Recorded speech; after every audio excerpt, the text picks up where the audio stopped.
Hey guys, so some of you have already been on my stories. To you guys, this will seem like a repeat. I'm putting this on my IG page because many of you asked me to so that you could share it. So the gist of what I said in my stories is this. So many people are going for a run, a bike ride, a jog, a walk today of 2.23 miles to honor this young king that was slain in Georgia. Now, as much as I do love the show of support and solidarity, I have to say something. And mind you, this is directed towards my white followers, my white friends, my white family members. If you will feel better when you return home after doing your 2.23 miles, don't do it. Don't do it. You are not helping the problem. What you're doing is you're soothing your own soul.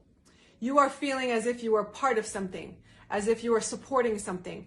But what you can do to actually be part of the solution is not to soothe your soul, but to allow it to become outraged. This young king was not killed because he went jogging.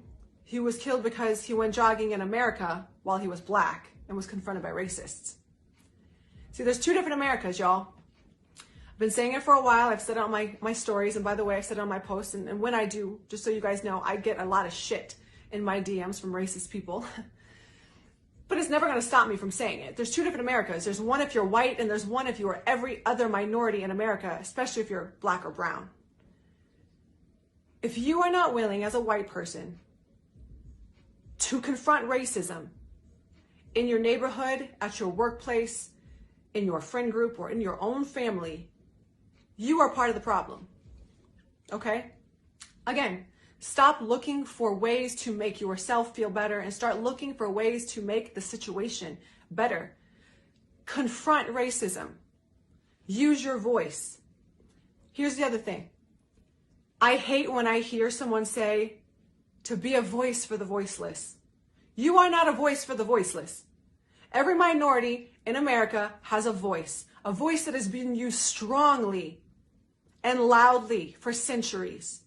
The problem is they've had to use their voice strongly and loudly for centuries because of the amount and level of atrocities done to them, that their voice now has become familiar to our government, to our corporations, to our police forces.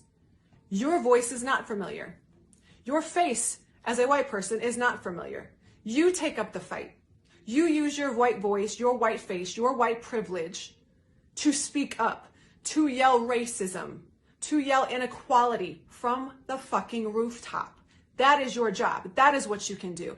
Shelve the run, shelve the bike ride that's going to make you feel warm and fuzzy, okay? And do something. Do something that puts you in a position of being uncomfortable, okay? Because walking around as a minority in America, I'm sure, is pretty fucking uncomfortable on a lot of days, okay? Worrying about your son's safety, your husband, your cousin, your father's, your neighbor's safety because of their skin color, and they live in America, is uncomfortable. Take on some discomfort. Have the conversations. Confront the racists and racisms and inequalities that you see in your life. That's where you start, white people. That's what you do. You don't go for a run to make yourself feel better.